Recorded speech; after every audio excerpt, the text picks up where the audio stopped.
মুমিন বান্দার 2 নাম্বার গুণাবলী, ওয়াল্লাযীনা হুম আনিল লাগবি মুরিদুন। আমি আগেই বললাম যদি আমি একটা বিষয় নিয়ে আলোচনা করি 2-3 ঘন্টাতে চলে যাবে, কিন্তু এত সময় তো নাই, তাড়াহুড়ো করে কথাগুলো বলতেছি, কষ্ট হচ্ছে আপনাদের। তাহলে 2 নাম্বার হলো ওয়াল্লাযীনা হুম আনিল লাগবি মুরিদুন।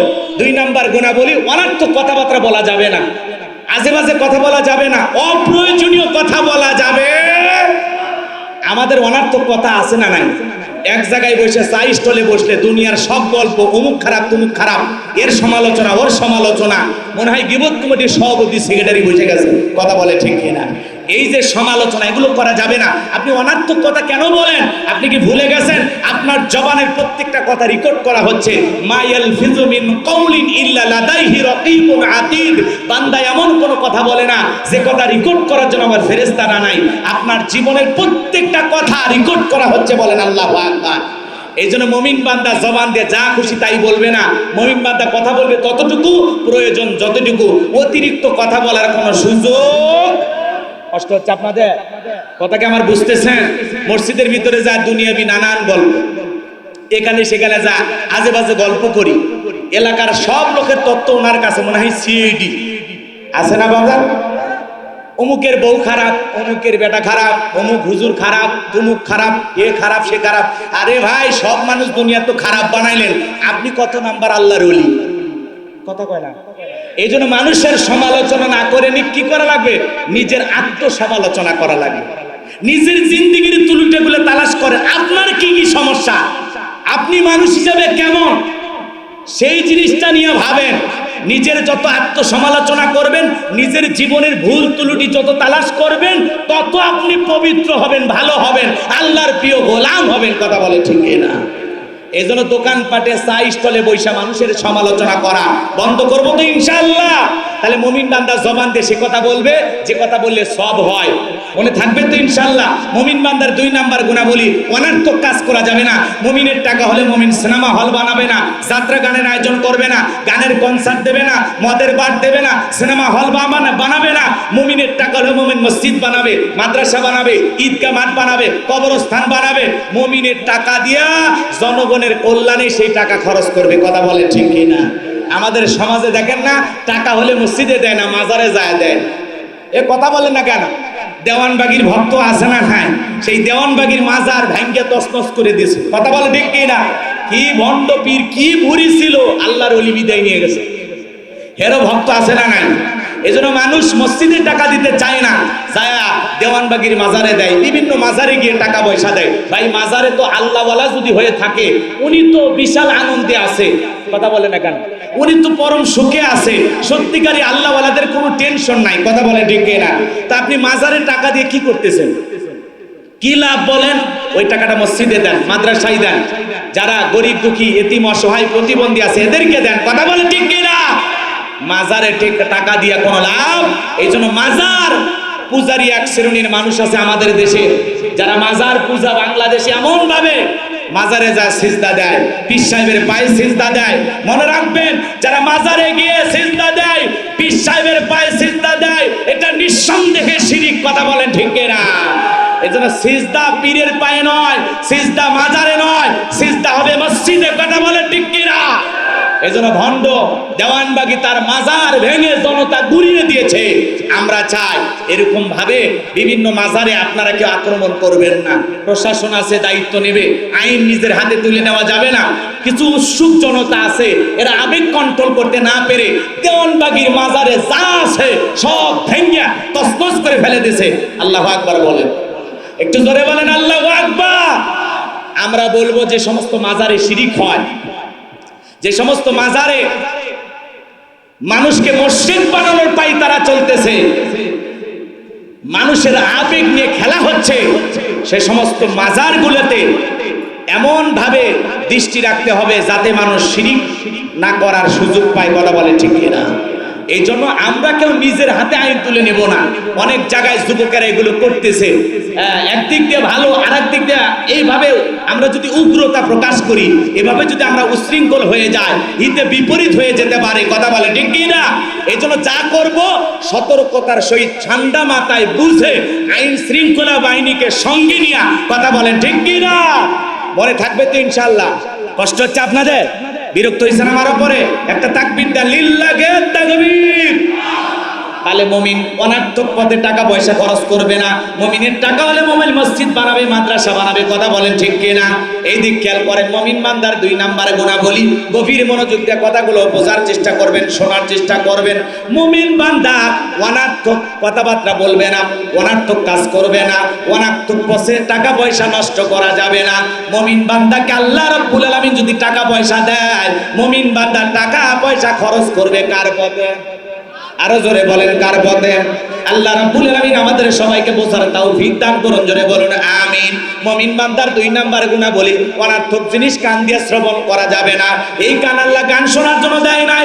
এ তরুণ যুবক, কানের ভিতর ইয়ারফোন লাগায়া তুমি গান শোনো, এরকম যুবক আছে না নাই? কয় রূপবানে নাচে কোমর দোলাইয়া, আল্লাহর ফেরেশতারা কবরে নিয়ে পিটাবে সোলাইয়া সোলাইয়া, এরকম যুবক আছে না নাই? এজন্য যুবক ভাইদেরকে অনুরোধের ভাষায় বলবো, এই কান আল্লাহ গান শোনার জন্য দেয় নাই, ডিজে পার্টির নাচ শোনার জন্য দেয় নাই, উল্টা পাল্টা গান শোনার জন্য দেয় নাই।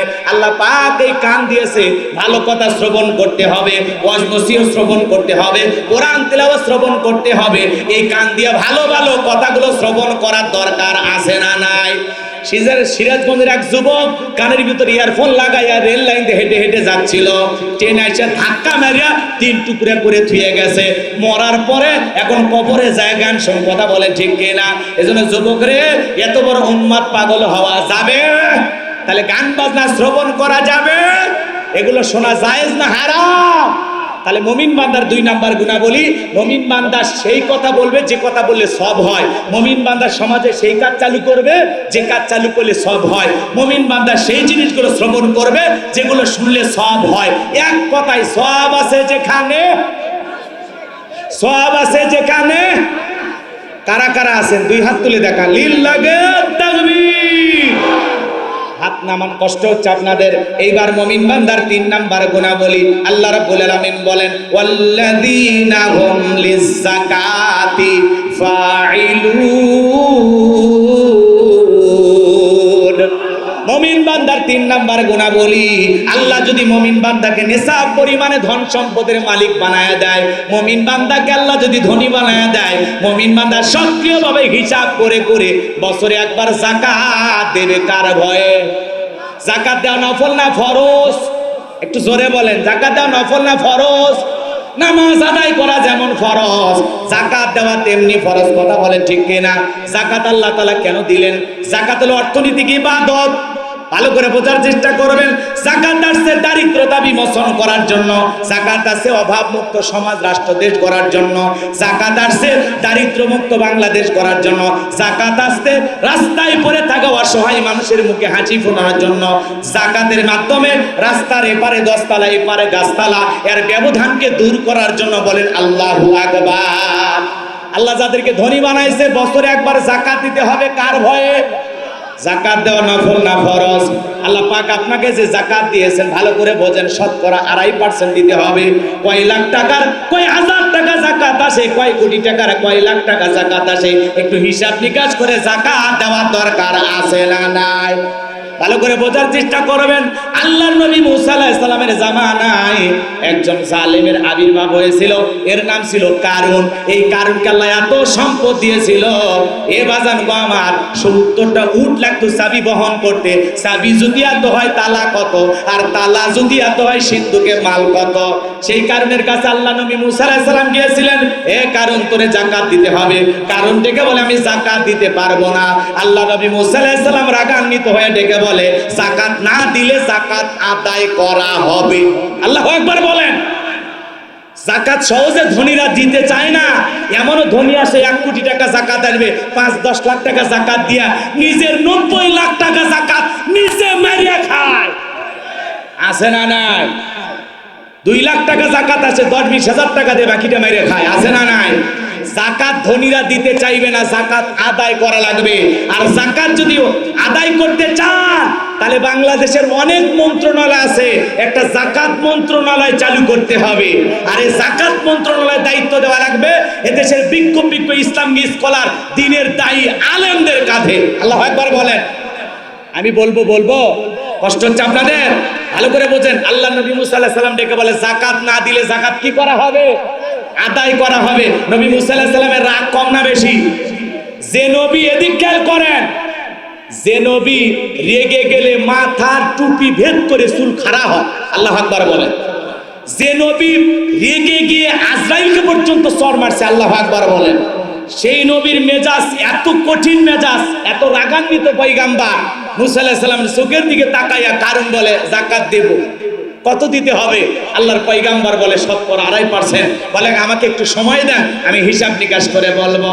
এ বাজান গো আমার, এইবার কারণ হিসাব নিকাশ করতে বসে গেল।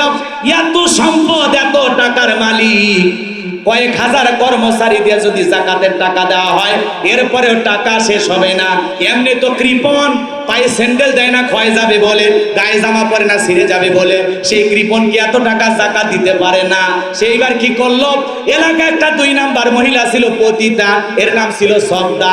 এই সবদা নামের পতিতার কাছে যা বলে, সবদারে 2 বস্তা টাকা তোরে দেব। 1 বস্তা টাকা আমি অ্যাডভান্স হিসেবে এখন দিলাম, আর 1 বস্তা টাকা করে সাক্ষী দেওয়ার পরে দেব। বিনিময়ে আল্লাহ নবী মুসা আলাইহিস সালাম যখন আগামী কালকে আলোচনা করবে, ওই ভরা মসজিদে দাঁড়ায়া একবার শুধু বলবি, মুসা নবী দিনের বেলায় ওয়াজ করে আর রাতের বেলা আমি সবদার সাথে রাত কাটাই। বাস এতটুকু কথা বললেই যথেষ্ট, বাকি যা করার আমি করব। যেহেতু 2 নাম্বার মহিলা রাজি হয়ে গেল, এ বাজান গো আমার, পরের দিন সকালবেলা আল্লাহ নবী মুসা আলাইহিস সালাম আলোচনা করতেছেন। ওই ভরা মসজিদে হাজার হাজার জনতা আলোচনা শুনতেছেন। মুসা আলাইহিস সালামের আলোচনা শুনে সর্দার পাষাণ হৃদয় গইলা চোখ দিয়ে পানি ঝরতেছে। বলেন আল্লাহু আকবার। কারণ খালি ইশারা দিয়ে বলে সর্দা দাঁড়াও। সর্দা বলে আরেকটু শুনি। এইবার 2 জন লোক পাঠায়া দিল, তাড়াতাড়ি করে দাঁড়াও। নেতা দাঁড়াইতে বলেছে, সর্দা বলে আরেকটু শুনি। বলে না, শুনতে দেওয়া যাবে না। 2 জন লোক এইবার 2 হাত ধরে সবটাকে জোর করে দাঁড় করে দিলেন। যখন কারণ লাভ মেরে ডেকে বলে, এ মুসা ওয়াজ বন্ধ কর, তাকায়া দেখ 2 নাম্বার মহিলা দাঁড়াইছে। মহিলাটা 2 নাম্বার না 1 নাম্বার? আল্লাহর নবী মুসা কি জানে? বিসমিল্লাহির রহমানির রহিম। সকল প্রশংসা মহান আল্লাহ তাআলার। সম্মানিত দর্শক, সম্মানিত ভিউয়ার্স, ট্রেন্ডিং ওয়াজ চ্যানেলের সাথে থাকুন। ভালো থাকবেন, সুস্থ থাকবেন, জীবন সুখী হোক কোরআন সুন্নাহর আলোকে। আল্লাহ হাফেজ।